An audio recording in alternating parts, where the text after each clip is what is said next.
Hello, everyone. Welcome to a brand new episode of CEO Cast by Udan, where we get up close and personal with founders and CEOs across the world. Here, we get to discuss about their stories, their personal stories relating to mistakes, learnings, success, and failures. Today, I have with me Mr. Deepu Savior, who is the co founder and head of technology at Zappy Hire, an autonomous recruitment platform. Welcome, Deepu. Thank you, Aina. So, Deepu, you are a techie turned entrepreneur. Tell us a little bit about your career journey. Where did you start and to where you are today? Sure. So I started my career with Infosys back in 2005. That's like 20 years back. Joined as usual, just like any other, BTech graduate. I joined as an Infosys software engineer trainee. And at Infosys, I worked for almost 9 years. I worked in India and in Switzerland. And after that, I moved on to Robert Bosch. So that was kind of a career shift for me I was transitioning into a product manager. And being a product manager, you get to learn a little bit more about the product. It's not just about servicing the customer. You think about product first. And I think that played a pivotal role. And after that, I worked there for almost close to 3 years. Then I took a small break. I really wanted to start up.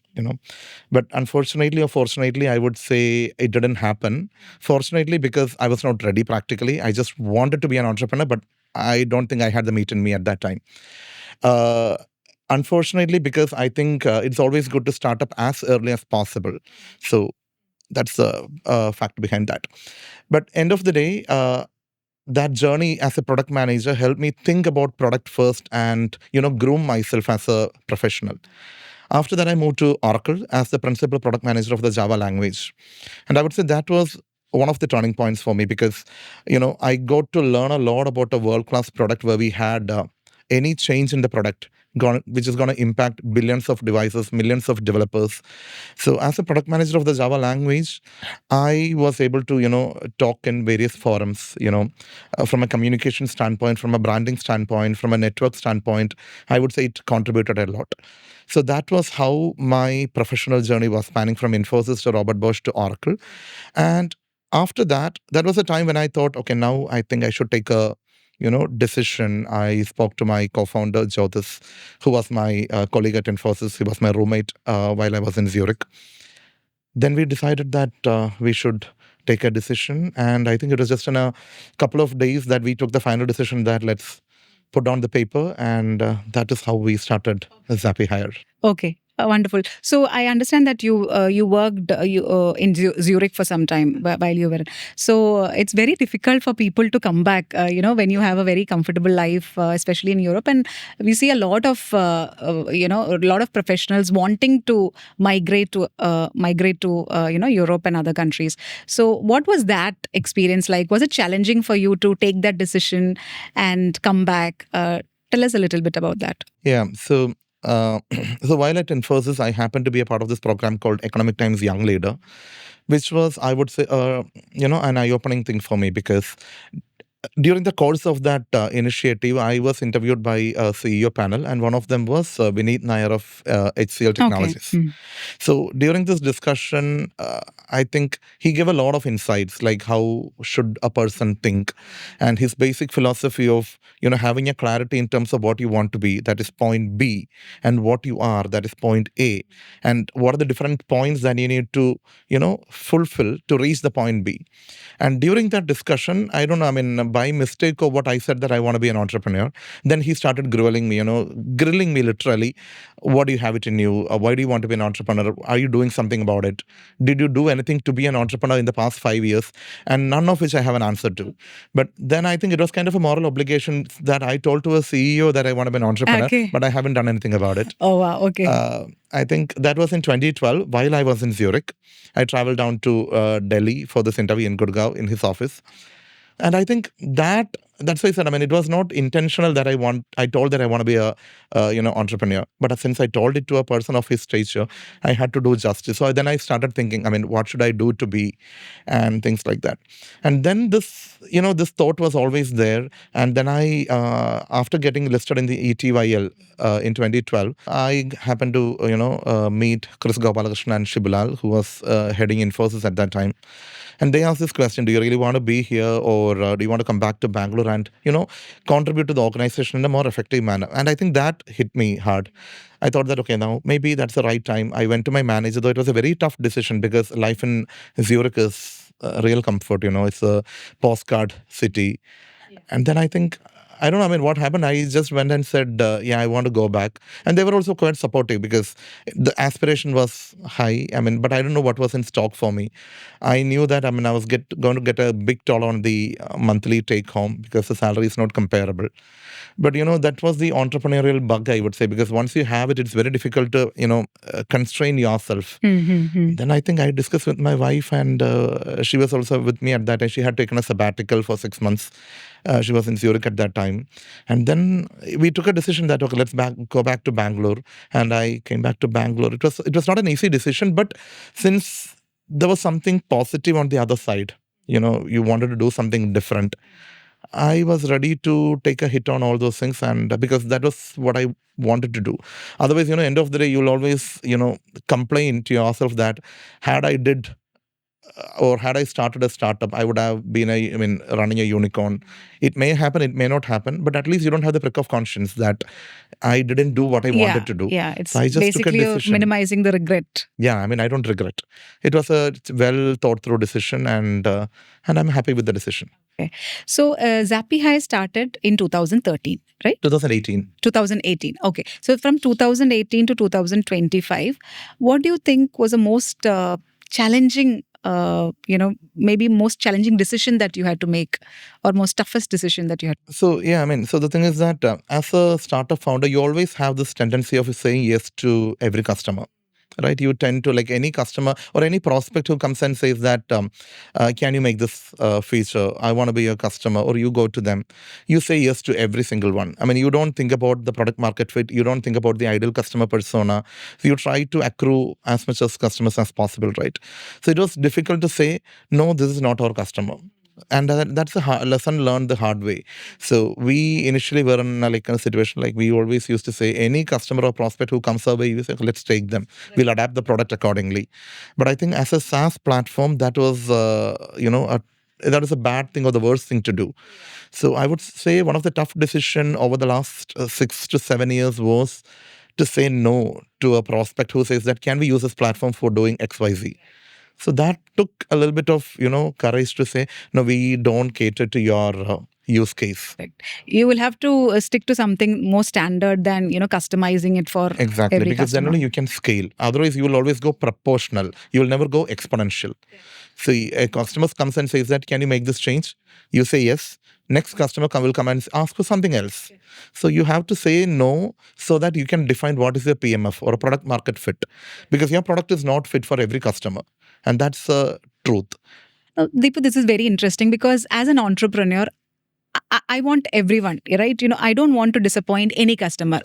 And I see this in most entrepreneurs, and even where we see this problem of not being able to let go of, and then you try to accommodate them somehow, right? So how difficult is it to this process of saying no, or process of letting go and then being patient? I think you said the answer yourself, because what you asked is, how do you satisfy or make your customer happy? That holds true. What we're saying is, we say no to the customer, we say no to a prospect.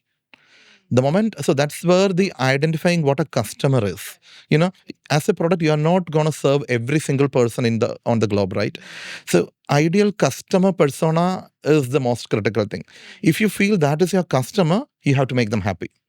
But the decision that you take is that your customer or not, right? For example, I'm going to sell a BMW, and my customer, or a particular person, their monthly revenue or income is, say, just 25,000.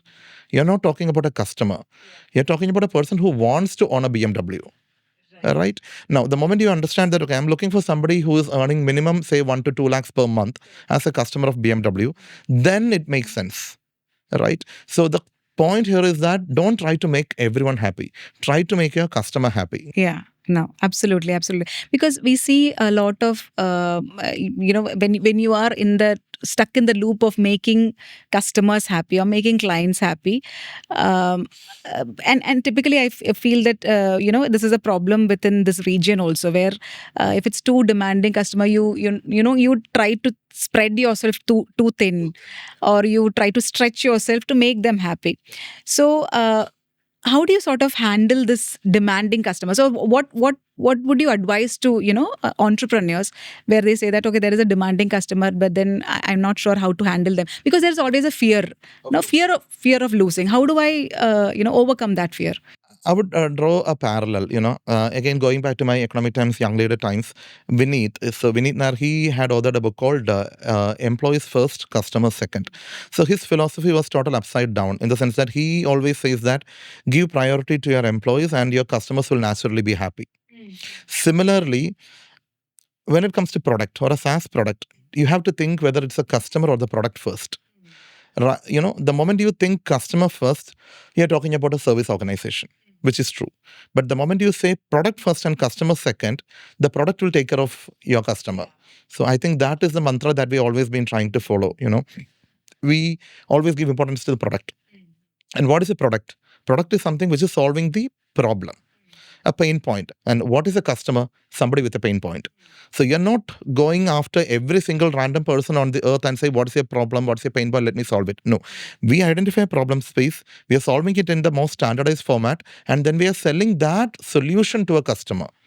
Now, as long as you're doing justice to the problem statement and the solution, customers will naturally be happy. You don't have to, spread too thin and then try to make everyone happy in their own way. Yeah. Yeah. So that is the whole point. And one other philosophy that I don't know who said that, but in the journey, one of the CEOs, I remember, I think in People Matters Tech Conference, somebody was saying that a customer of a SaaS product, they're paying money to you not just for the solution, but also to hear no from you.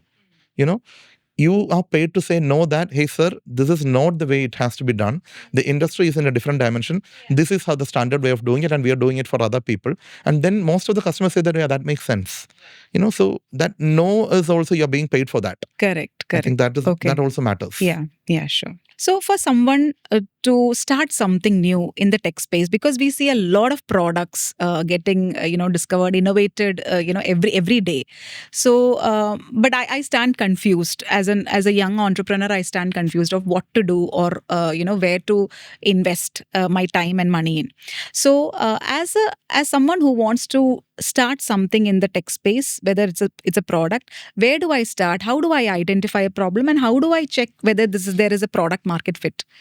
Well, there I would say there are two things. One, starting something in the tech space, I think that is irrelevant, because tech is never the solution. The solution is to the problem. Yeah. Whether you have a brick and mortar business or whether you have a tech solution, that purely depends on the problem statement. Right? So I think the essence here is to identify what is a real problem. How many people are facing this problem? Your TAM, or a total addressable market. How big is the market that you're facing, right? So the most important thing, just to reiterate, is whether we are addressing a real problem or not. That is the essence of every single business. Now, just by knowing that, okay, there are millions of people facing this problem and I have a good solution to it, the next thing would be, will people pay for it? Whether there's an economic viability to it. Now, still, I would say, imagine there's a business problem, there is an economic viability. One of the biggest, concern that founders whom I interact with, early stage founders whom I interact with, what they say is that there is no unique, selling proposition in that. Yeah. Now, does that mean it's a red flag? I don't think so. Because there's still this concept of, either it can be a faster, better, or cheaper. Right? You can be the problem space. You can have a very similar solution to your competitor. Still, you can be different by either being faster than your competitor, or cheaper than your competitor, or better than your competitor. So depending upon that, your customer will change, your price point will change, your market would change. So to answer your question in one line, I would say, identify the pain point, identify the market, ensure that there is a economic viability to that. Once this is there, then I think we are sorted out. At least you have a solution on a piece of paper that can potentially work. I would keep it that as a starting point. So economic viability is what you said in terms of what is faster, cheaper, or better, right? How do And you even in check? terms of unit economics, like whether it can make money or not. Say, imagine now with all these chat GPTs and all these LLMs, there's a huge market opportunity. But the question is that, can I make money from that? See, competitor products who are selling a product at say 100 rupees. You can make the same thing with maybe any of those LLMs, but end of the day you're spending 101 rupees. Now, how would you compete with a competitor who's selling at 100 rupees and you are, just using an LLM, but you're spending 101 rupees to give the same solution? You can't stay in the market, right? Because you have this red ocean and blue ocean. Red ocean means you have a lot of competitors. Blue ocean means you don't have any competitor. As long as you are not in blue ocean, you will have a lot of competitor. How do you stand different in terms of price, in terms of market, in terms of the features, in terms of the performance? All these things matters, right? So the point here is, can it make money? Can you be economically profitable? Because end of the day, you can bleed and start the business, but how long will you run with this bleeding business model? Investors will not invest in your company. But there was a time when investors used to invest with just an idea. But now investors don't do that. They are not just looking at an idea. They want idea. They want to have a proven market. They want to see profitability. And all those things have to be there before they'll put even a single penny. Right. So you need to really be smart in that particular aspect, that you have to be money making, profit making, I would say, not just money. It should be profitable. But initially, when you start, you will you will burn at least for some time, right? So how much time should I give for myself in terms of burning, or in terms of saying that, okay, this has a this can scale, or this can become profitable? Is there a timeline, or do I need to look for some milestones? It purely depends on the depth of your pocket, right? If Ambani is going to start up, he can bleed for 2 years and 3 years. But if I am starting up, I can't stay, afloat for more than 6 months. So it purely depends on how much money you have in your pocket, right? But even though I would say you have a lot of money still, business is a separate entity. So, right. So, I would keep myself, I mean, when we start, I can tell from our experience, when Jyotis and I, when we started, what we had given was, we will give ourselves 12 months. And we had, taken and kept aside money for that 12 months for salary and for other basic purpose. And we said, we will take a call after 12 months and see how things are going. But luckily for us, in the second month, we signed our first customer. So for us, it was a little different. But what we had given was 12 months, because it all depends on your comfort level, because you have your both ends to meet. You have to pay salary, and you have to spend for marketing, things like that. But again, one thing which I've seen in early stage founders, even something which we had also seen, which is totally different in maybe Bay Area, in Silicon Valley and all this, we are a little conservative. I think that is our genetic build. The thing is that we are very conservative, that even with the investor money, you'll be like, should we spend? Should we just keep it aside? But the philosophy, I think it's now, if I have to start over again, we would spend a little bit more in the initial days and ensure that we capture the market. Right? We are the genetic build that we have is built first and we market later. But ideally, given a chance again, we would market first and build later. So that is a philosophical shift that we would do. Now, if you have to market first, you have to spend more. So we always, even when we evaluate the startup pitches, as a part of the Kerala Startup Mission, we get to evaluate some of the early stage founders. So when they show the financial statement, it's mostly about engineering effort. We want 5 engineers, so the salary. Correct, they don't account for the marketing That's part. True, yeah. It's always about build first and then go to market. The pitfall there is, you build with your limited understanding. The moment you market more, the moment you start selling even with a prototype, you know what exactly to build. So you can. So the philosophy, if you believe in, is do it right first time. You have to go to the market first, then build what the market needs, unless you are a subject matter expert in that area. Yeah, that is true. But still, market keeps evolving, right? Market demands market keeps evolving. The competition keeps evolving. So the market needs keeps evolving. So I think you have to be always vigilant. What is the market requirement? So unless you know what the market needs, you're not selling what they need, right? So you literally have a product on the shelf, not something what they need. Right. And I think what you said is right in terms of to know where to spend, because as entrepreneurs, early stage entrepreneurs, you become too conservative on things you need to spend. Where you don't need to spend, maybe you will splurge. So where do you draw the line between, how do I know where to spend and where not to? Is it something that is there a playbook for it, or Yeah, I would say if you just Google for a business canvas model. So business canvas model has around 9 different blocks, right? So you just fill in the business model canvas. At least you will be sure that on a piece of paper, my company or my idea or a company as a startup is successful. So when you go through the business model canvas, that is when you understand where are the key spend that you need to do. What are the different area from which you can generate revenue. But end of the day, you have to sell the product. You have to market the product. You have to build the product. So these three are critical. Now, how much you build, how much you market, it all depends on your appetite.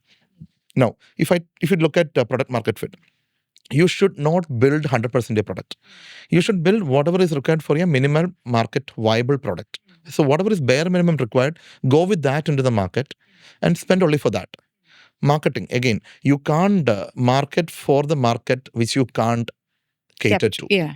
Right? So if I don't have a support team, if I don't have a product-led growth, a PLG motion, does it make sense for me to market in the US in the initial phase? May not be. It purely depends. Now, if you're making a PLG product, a product-led growth, which means the product sells by itself, right? You put advertisements, they click on it, and they buy it, they subscribe it. Even while you're sleeping, the people are buying your product. That's a PLG motion, product-led growth. If you are in a PLG space, then maybe you should only think about US or international market, not India. Probably, I mean, it purely depends on the industry that you are in. But in the industry that we are in, we should have focused on the US market because that is where the market is. That is where the money is. But again, there are certain ideas which is very well good in Indian market. So it purely depends on the product that you're selling. But again, you have to spend where it matters. So not something which you can't cater to. For example, you don't have a product which requires 24/7 support team. Should I hire people for that? No.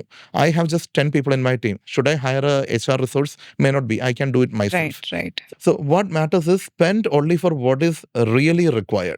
But when you say really required, don't be so, picky about marketing and sales. You shouldn't do that. You have to spend there. But again, if your product is mature, because many a times you can't really go to a customer or a prospect twice. You go once, you have a bad product, or you have a not so complete product, you're done. You can't go to them again. So pick your prospects carefully. That's how I would put it. So Deepu, you have had a fulfilling career. As a professional, so I'm sure that would have helped in some ways when you decided to start something on your own. So for today, if someone is looking to found something of start something on their own, do you advise them to have get into the professional life, work for some time, or can they start on their own? It's very subjective, I would say. From my perspective, because I come from a typical middle class family where we don't have any relation to business, so we don't talk business at home. So basically, it's all you have to learn on the job. So from that perspective, I would say it is always good to have a decent professional experience before you start up. Again, I don't want to generalize here because I have had in the past 7 years, I've seen a lot of good students, who have started to make money at the age of 17, 18. There will be exception for sure. I don't want to, discourage them. But if I have to give a playbook, I would say it's always good to have a good professional kickstart to your career before you can start up.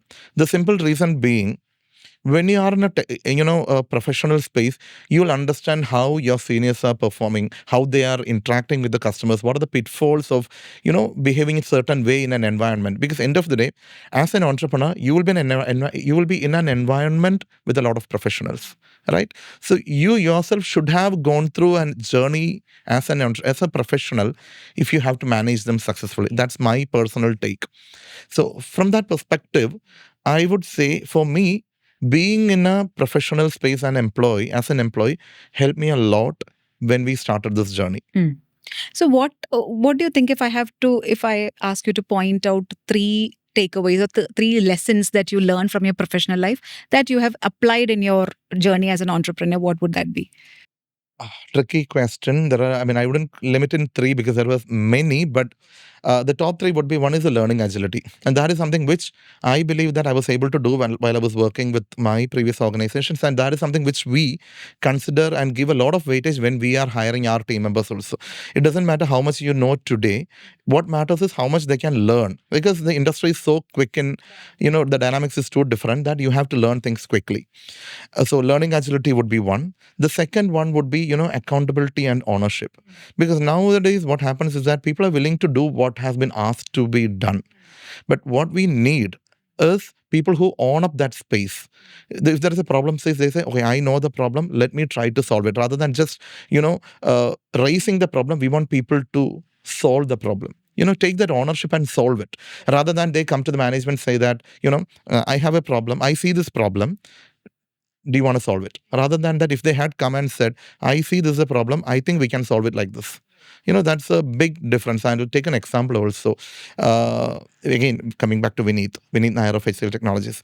When he joined as a management trainee, I think way back in 1980s, if I'm not wrong, in HCL, after I think he did his XLRI, his master's in XLRI. He came with a problem statement, about infrastructure as a service. And at that time, this Amazon and all those things were not there, it was not active at all.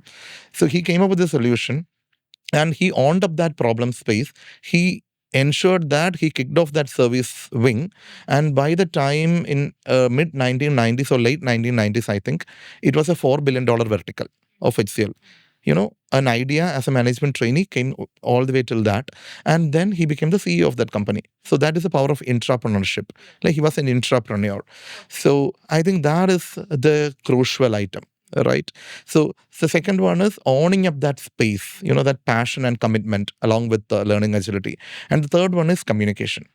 Because most important thing I would say is not knowing what you know, but it's about how to communicate that to your team members, to your management, to your leadership, to the people around you, to the customers. So if these three things are there, everything else is something which I think you can groom on the go. So I want to touch upon the ownership part. Now, as a part of when I interact with other founders and CEOs, one common problem that they face is the employee not taking ownership or doing what needs to be done, and then stopping, and then passing on to someone else, and then I'm not bothered. So unless you have skin in the game, this ownership component is difficult to come by.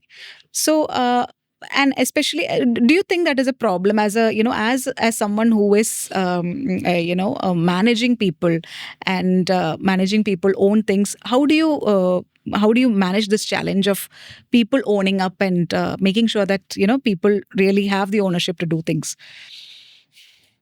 Yeah. So if I take Zappy Hair as an example, it's not that we have achieved so much, but we have like a decent number of customers, and we are in a growing stage. I would say one of the main reasons why we were able to crack a decent number of customers and whatever limited growth that we have achieved, is I would account that to the team itself. Right. Now, the reason would be we were able to hire the right team. Right. And what do you mean by right team?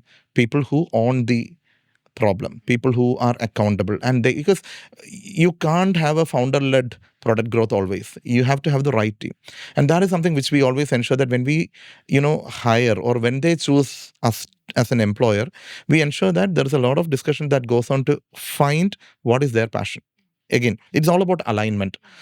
If you randomly hire a particular person with no vision, if you randomly hire a particular resource who doesn't know what they want to achieve in life, I think whatever you said is valid. You won't be able to find accountable people. Or they won't have that accountability and ownership and passion. But when you're hiring a resource, if you spend some time to understand what is that they want to achieve in their career, even there could be cases that one employee might say that I want to be an entrepreneur in 3 years. It's a good sign. It's a green flag. On the other hand, you know that this person is going to leave the organization after 3 years, but that doesn't matter. Yeah. For that 3 years, you know that a person who has an aspiration is in front of you. Now, all that takes us to align that person's work with what they want to achieve. Now they will deliver. Now they'll be working for themselves, not for the organization. I would say the sweet spot is to align the vision of the employee or the team member to the vision of the organization. The moment you're able to find the sync, then they will work on their own. Right? So the point here is to find people with the right passion and skill set. So, in terms of hiring, right, is there a favorite question that you ask to understand the sync, whether this is a right fit for you Yeah. or So not? what I always ask is, I mean, most of the people whom I have interviewed, they will say yes to this. I always ask, what are the 3 reasons why you would quit Zappy Okay. Hair? Okay. So Okay. why Oh, you would quit interesting. Zappy Hair, Okay. right? So that will exactly, let you know what is priority to them. The moment you know that, then I think it is good. So you'll get a lot of different type of answers. Of course, I mean, nobody will say that if salary is a concern, but then you have to maybe go one more level down. But still, the reason why they leave our organization would, let us know what are they giving importance to. So, Deepu, one interesting thing that I noted at Zappy Hire is that the age group of employees, less than 30, or that would be the Around age group, 30. around 30. So these are all young, and probably they would have started with you, or maybe they've continued for some time, right? I want to specifically touch on the Gen Z part and the leadership part of it. Now, you have worked in corporate companies where we have very senior leadership, very seniors taking leadership roles, and now it's like more youngsters getting into leadership, especially when it's a startup product related company. A lot of Gen Z is taking ownership and taking leadership roles. How is this lead? Is there any difference between how they look at problems or how they lead versus the previous generation? I think the biggest difference is the time for gratification, right? If you look at a larger organization, maybe you'll have people with mid 40s or early 50s, taking leadership positions. So there the thing is that for them things are very clear. Even if they do something, they expect the gratification. Maybe 1 year down the line, I know I'll grow, I'll do this. But now with Gen Z, the difference is that people want immediate gratification. It is not a bad thing. Because that small incentives, even a pat on the back is good enough. But that is extremely crucial. Point one. Point two, when I look at the older generation, I mean, it's not that very old, but older generation, the amount of questions that people ask is less. If you go to a larger organization and say, okay, we have to do this.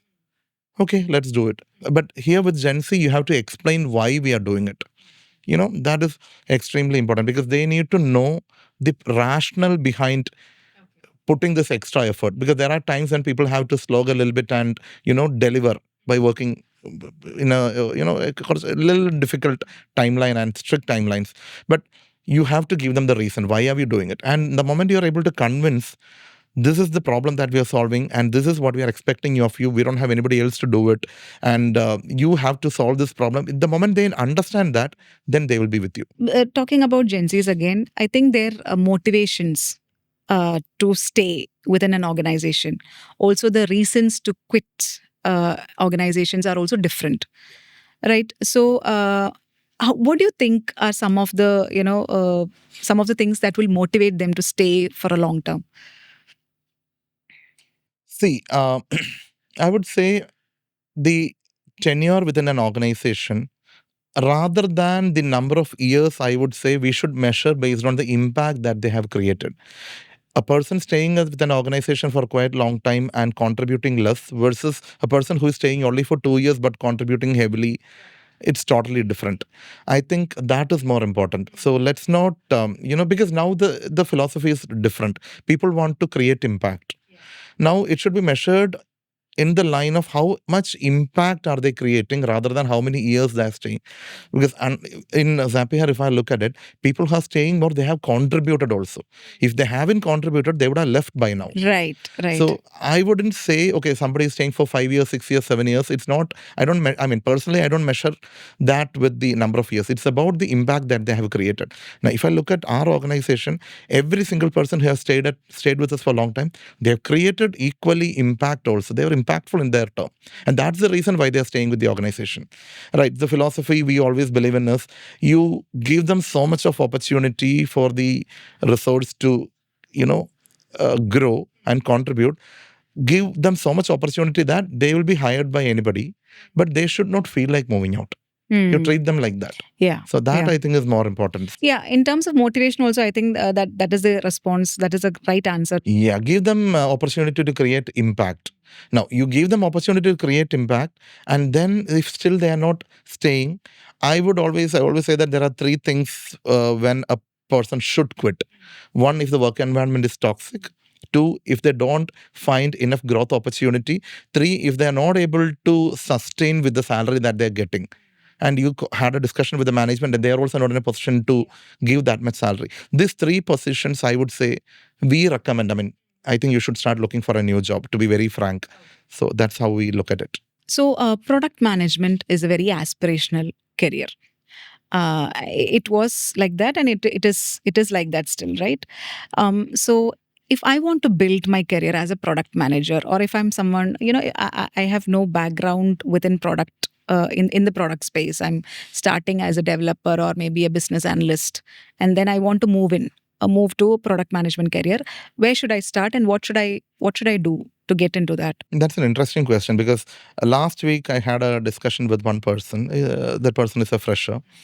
And most of this new kids on the block, right, or recent pass outs, they always say that I'm not good at technology, or I don't like technology, so I would be in product manager, I would be in project management. Yeah. So product and project management is considered as a profession Okay, for that's those the who doesn't like technology or Correct. engineering Okay. Yeah. piece. Yeah. I like the point that you said that I want to grow being a developer and then to this. I believe that's the right way, because it's just like in an army, you don't get to be a colonel or anything, brigadier, right from. You have to start from a early stage. You go to a ship, you can't be the first officer immediately, right?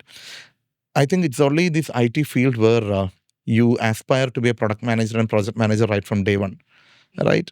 So from that perspective, I would say you have to know what the industry is all about, right? Just like we say, right? I mean, will we give, if I'm constructing a house, will I give my entire design responsibility to a fresher? No, you always go for the people with experience. When I'm going to a court, you go for the senior lawyer. When you go to hospital, you look for senior doctor. But when it comes to IT, it's okay to have a 0-year experience, be a product manager. Product manager. Because product Okay. manager is a very responsible position. It deals with prioritizing a feature. It deals with cost-benefit analysis, which feature should go now. It deals with what should be developed and what is good for a customer. It's a altogether different dynamics altogether. So I would say don't even think about being a product manager with zero experience. Now, what are the skills that you need to be a product manager? I would say industry knowledge, product knowledge, problem space awareness, good communication skills so that you can talk to multiple stakeholders, sales, marketing, customer success, engineering. So you need to collaborate with all these folks. So, Sorry, what is product space awareness? so product space awareness is I am in a space of recruitment, right? So I should know what recruitment is from a hiring manager perspective, from an interviewer perspective, from a candidate perspective, from a recruiter perspective, from an approver perspective, from an HR leader perspective. So when you look at it, the buyer of a product may be one particular person, maybe the CHRO buys, but the user of your product is different persona. You need to understand the persona of your users. Right? It's not just a recruiter who is using a recruitment platform. You have candidates up to the leadership. You have to think about all those things. Now, everybody will have a different problem. That's the problem space. Now, a candidate's problem is different from a recruiter's problem. And that is different from a interviewer's problem. I'll take a very simple example. An interviewer, how much of a technical solution we give to record the score, they don't write anything in detail. Okay, good. These are like this one line or at the max 2-3 words is what they give us a feedback about the customer. Now, if the product manager says that, okay, I see when I look at the data, none of the interviewers are giving proper feedback about the candidate when they conduct the interview. Now, a product manager might say that, let me try to improve it. Because now in the era of AI, you need maximum inputs if you need to make reasoning capabilities, right? Now, how do I improve an interviewer writing detailed feedback about a candidate? It's difficult. Imagine we give a mic icon there. And I just click on that and give a verbal feedback. Now the system assimilates it and makes it into a proper text and says that, yeah, now I just read it and say, okay. Now the interviewer will give a detailed feedback. Now this is understanding the problem. Says you talk to an interviewer, look at the data, and understood that okay, the interviewers, even if you give a system to record the feedback, they don't do it. Now, when you give a small feature like read and a speech to text functionality, then people started using it effectively. Right? Now, this is a very simple example. Similarly, you should know the problem faced by every single possible user in your ecosystem. And that is the problem space that I'm talking about. Now, all these are important. Now, from product manager perspective, understanding the or empathizing the entire user community is important. And for that, you need experience. Now, when you are looking at a particular feature implementation, how much time it might take versus what is the benefit that the customer is going to get. You need to have a little bit of you need to have a little bit of analytical capability. When you talk to the project manager, when you talk to the technical lead, you should understand that. Right? These things are extremely important. Or else you should get somebody who can understand all those things. So I'm not saying that a fresher cannot be a product manager. If they know the stuff, it is good.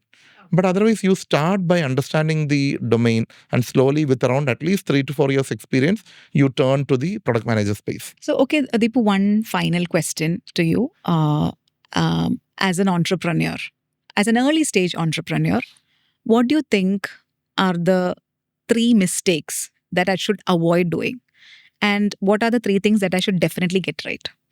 I'll take the second one first. What you should ideally get straight first itself right would be hire the right team. Don't make a mistake in that. Point number 2, ensure that you know who is your customer. Define your ideal customer persona. Whom are you going to sell? Who is going to use your product? 3, get the product market fit right as early as possible so that you know exactly what you're building and what is needed by the market. So these are the 3 things that you have to get right the very first time. Okay. Now, to come to your first part of the question, the 3 things that you should strictly avoid is saying yes to everything. So as a founder or as an entrepreneur, you should not say to everything, I would say. That is not to the investors, not to your prospects, not to your customers.